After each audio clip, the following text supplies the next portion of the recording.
We're about to dive into a promise on a cosmic scale, a vow so absolutely extreme, it really makes you rethink the very limits of compassion. It's an incredible story about one being who chooses to walk into the one place in the entire universe that everybody else has given up on. So let's just frame this whole thing with one big question. What do you think is the ultimate act of self-sacrifice? Seriously, get an answer in your head. Because the story we're about to explore, well, it presents a contender for that title that is almost impossible to wrap your mind around. Okay, so our story starts out in this incredible celestial assembly. It's a time of just immense spiritual potential. A moment when some of the greatest beings in the universe are basically getting their futures mapped out for them. And you've got to understand, what's happening here is a huge deal. The Buddha Ratnagarbha isn't just handing out gold stars. He's giving out prophecies of full-blown enlightenment. This is like the ultimate spiritual graduation ceremony, a guaranteed path to becoming a perfect, supreme being. And this wasn't just, any random afternoon. This is all happening during what's called the Fortunate Eon, a really special era where more than 1,000 Buddhas are set to appear. So the room is just electric with all these disciples making these huge, incredible vows for their own amazing futures. But amidst all these bright, shiny promises for the future, one vow just completely stands out. It's a promise made not for the sunrise, but for the absolute deepest, darkest part of the night. And to really get this, we need to be clear on what a bodhisattva is. Think of it like this. It's someone who has made it all the way to the door of ultimate perfect peace. But instead of walking through, they turn around. They basically say, nope, I'm not going in until I can bring every single other being in the universe with me. It's just a staggering commitment to compassion.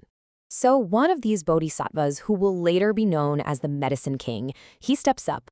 And while pretty much everyone else is busy planning their glorious futures in paradise, his plan is, well, it's different.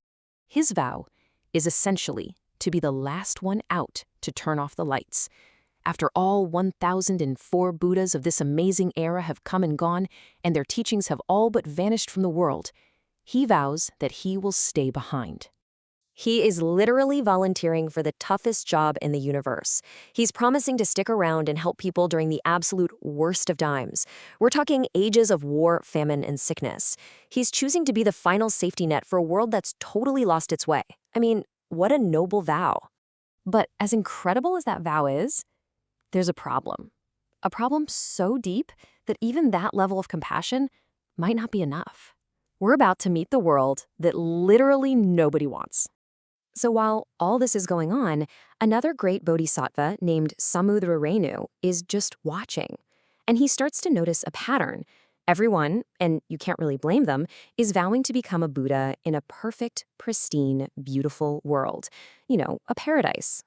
But then he thinks, what about the worlds that aren't so perfect? And he turns his attention to this one place in particular, the world of 5 turbidities. And just look at this list. This isn't a world that's just having a bad day. We're talking about an age defined by conflict, where crazy ideas are everywhere, and beings are just totally consumed by greed and anger in these short, miserable lives. And the beings who live there, they're described as being just unbelievably difficult. They attack good people, they commit the worst sins imaginable, they have zero gratitude for anyone, they are completely and utterly lost. These are, by definition, the hardest beings to help. And right here, this is the gut punch. The text says these beings are the ones who were rejected by all the other Buddhas, creating their perfect, pure worlds. This place is the cosmic dumping ground. It's the land of spiritual outcasts that no one else wanted. So what do you do with a world like that? A world filled with beings that every other enlightened being has given up on? Well, Samudrarenu's answer is what makes this story so legendary. He looks at this broken, corrupt, completely forsaken world, and he chooses it. While everyone else is picking paradise, he raises his hand and says, I'll take that one. The worst one, the one nobody wants, that is where I will become a Buddha.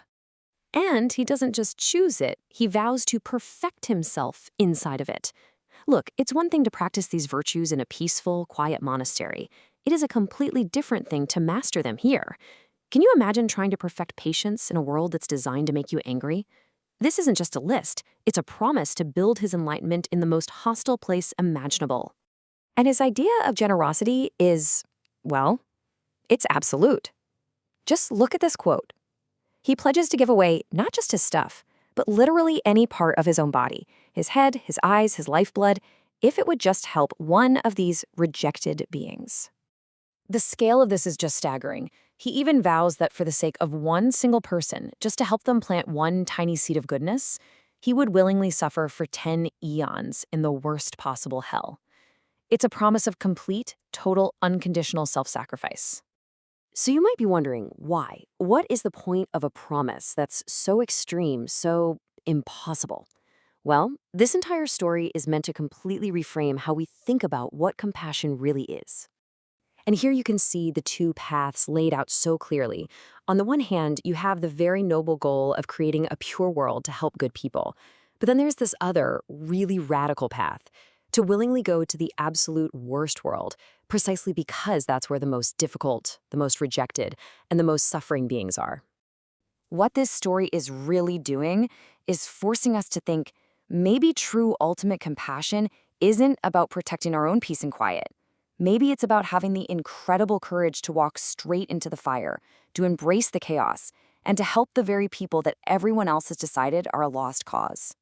And this final quote from the Bodhisattva himself just says it all, doesn't it? He's making this impossible vow for the forgotten ones, for those who have no one to protect them, no one to guide them, no light. He is choosing to become that light in the absolute darkest place. Which brings us right back to that first question, but with a new spin. What does it really mean to show compassion, not just for the people we think deserve it or the ones who are easy to help, but for the difficult, the lost, and the ones everyone else has forgotten? That's a powerful question to sit with.